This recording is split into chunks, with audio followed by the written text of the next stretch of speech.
Hello everyone. Today I want to do a little video talking about how to improve your overall Overwatch gameplay and how to actually improve your skills with the game. Before I get into it, I just want to say, if you guys do enjoy the videos, please do consider subscribing. It does help out quite a bit. Now, everything I'm going to go over in this video has just personally helped me climb through rank. I'm not saying doing all this will automatically increase your rank. It's just personally what helped me and everything I feel that can really benefit in making you a better player at the game just in general. Now, most of the stuff I'm going to go over in this can apply to all roles, but most of the examples I give are for DPS. But again, most of the stuff I go over can apply to all roles.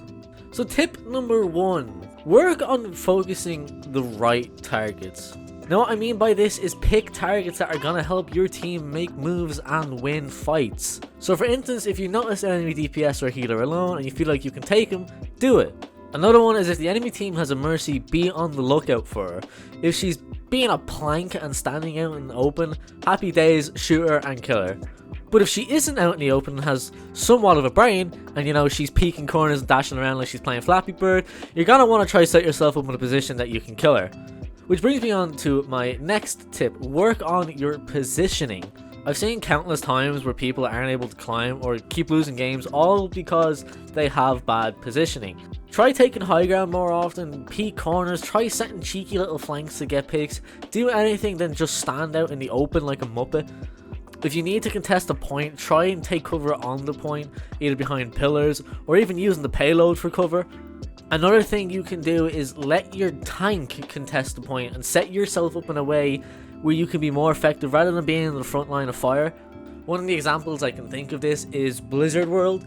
Now, Blizzard World's point is set up in a way where it has a lot of space around it, so you can let your tank contest that point while you can flank around, get on the high ground that's behind the point or into the little side room towards the defender's spawn, getting around there, getting flanks in, trying to get as many picks as you can to try help your team win that point. Or again, if you're on defense, the same thing applies. Get on that high ground at the back of the point and pick off as many people as you can. Maybe even go around the full thing and see if you can get a cheeky pick on like a Zenyatta or Mercy or any support really. Maybe even a DPS who's occupied with fighting your tank. Maybe stuff like that can help you win the fight. Just try it and position yourself in a way where you are not in the front line of fire. You are not taking a lot of damage. You are in a position where you can get away easily if needed. And if for the likes of tank, position yourself in a way where you can help your team easily. You can protect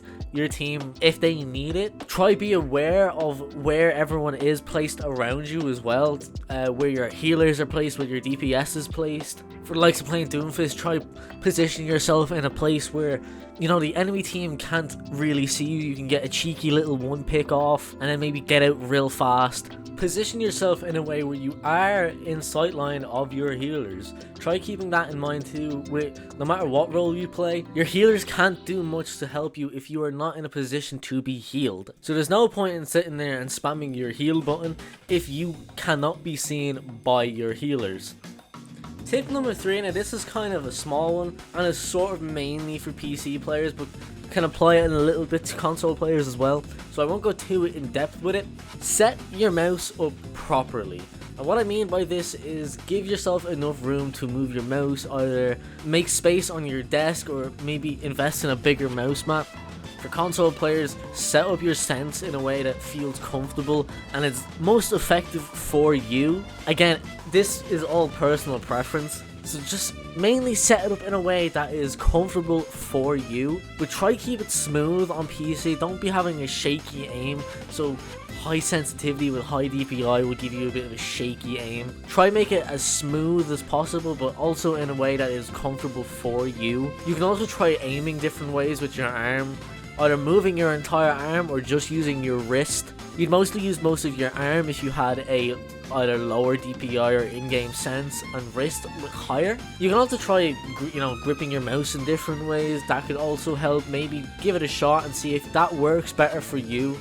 But again, this is all personal preference, so I'm not going to go too much on this. It's all personal preference as to what works best for you. This is my DPI in in-game sense. This personally works for me. This is what I'm comfortable with. This is what I worked with, and I spent a while trying to figure out where my sense and DPI should be for me to play the best I can, have the most comfortable aim I can. So this is what works for me. Not saying it will work for you. Again, I'm just saying this is what works for me. Now, tip number 4 is try to develop a sort of Overwatch brain. Now, what I mean by this is just understand the game better, because there's a lot of things going on during a competitive match that is usually the reason why people can't climb or get stuck in places like gold and plat. They may have great mechanical skill and are very good with the hero they play, but they just don't understand what it is they should be doing or little hints that they should be looking for. An example that I always have on my mind, now I play a lot of Genji and Soldier, so the things I need to keep in mind are enemy ults. In fact, no matter who you are playing, you should be keeping a sort of idea of the enemy team's ultimates. If an enemy Reinhardt hasn't shattered in a while, look for little clues like him walking ahead of his team without his shield or spamming it while walking ahead. Same thing with Zarya, if she's walking ahead of everyone, she's most likely gonna grab. But yeah, back to what I was saying, as a Genji player, if the enemy team has a Zenyatta, you need to be aware that Zen might also have Trance, so it's best to take him out first before going in for Blade. If your team has an Ana on it and she wants to nano you while you Blade, communicate with her that you want to kill Zen first before you Blade. Although you can sometimes pull it off, even with Trance you can get a few kills in there, it's going to make it a lot more difficult for you, so it's best to just take him out before going in for that ultimate. Same thing with like Soldier. Soldier won't do enough damage to out damage the healing output of Trance. Maybe with Kiriko and Nano he can somewhat pull it off, but base Soldier with his tac visor is not going to pull off enough damage to beat Zenyatta's Transcendence. And then also, just same as tip 1 and 2, just keep all these things in mind as you're playing. Tip 5 is combine ultimates. Don't be afraid to ask your supports for ult combinations.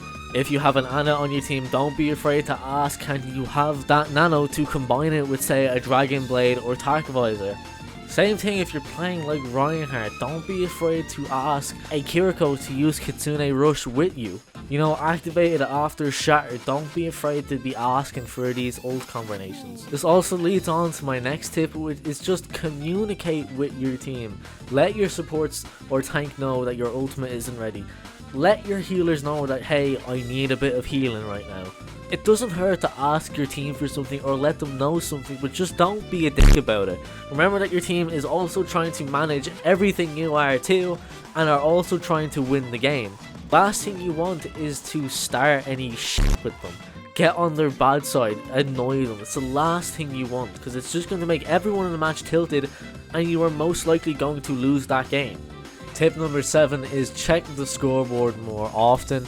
Checking the scoreboard is a great way to get quick information of what is happening in the game. Get a little insight on enemy ults based on their damage or heals. Know who on your team has their ults. One thing I will say though, when using the scoreboard, don't use it as a way to again start your team. Don't be comparing everyone else's stats. Focus on your own gameplay. You can't control what everyone else is doing. You can ask for maybe someone to do a little more healing or maybe play a different tank or DPS. But again, just don't be a dickhead about it. If they refuse, just move on and try to adapt to it. But yeah, the scoreboard is a great way to get quick information of what is happening in the match. It's a great way to keep an eye on enemy swaps, enemy counters. Getting an idea for enemy ults based off their damage and heals is also really great. It makes it just that tiny bit easier to get a sort of idea of how the enemy team are doing and what their ult economy is like. The last thing I'm gonna go over, and this is probably what kind of helped me break out of the likes of Plat and Diamond, is accept losses. Losing competitive games is, you know, awful in Overwatch, and it can really feel soul crushing at times. Going on a mad losing streak is awful, but just try to keep in your head that you won't win every game. Everyone loses games in Overwatch. Even top 500 players and Overwatch League players, they lose matches. You can't win every game. And if you and your mates are going on some mad loss streak, step back and take a break for a while. Go make some food, go work out, go do something else. Maybe even just play a different game and just get off Overwatch for a bit and then come tackle it again later. So yeah, that's really all the tips I have personally. They're really everything I can think of that kind of helped me break out of, you know, lower ranks and help me climb in competitive. Now again, as I said, most of the examples I gave through this video were DPS related. DPS is my main role, but again, nearly everything in here will apply to all roles. So yeah, I really do hope this video did help out quite a bit. I was thinking of starting up a little Overwatch coaching series. I have a clip here coming soon that I'm going to do a little video on, so if anyone else wants to, you can DM me a code on either Instagram or leave it in the comments, or even Discord. There's my Discord on the screen now if you want to send it. Now again, I'm no top 500 player, but I do feel like I have a good idea on how to help people improve. But yeah, if you guys did enjoy this video, please do consider subscribing. Kind of different to what I usually do, but I want to do more, you know, broader stuff that's, you know, sort of Overwatch related. I've got the Overwatch cookbook on its way, so I might do a few little videos on that. Maybe making a few things from that, I don't know. But yeah, please do consider subscribing if you do enjoy the videos. It does help out quite a bit. Check out all my social medias, my TikTok, my Ko-fi, my Twitter, my Instagram. But yeah, that's all I really gotta say. See ya.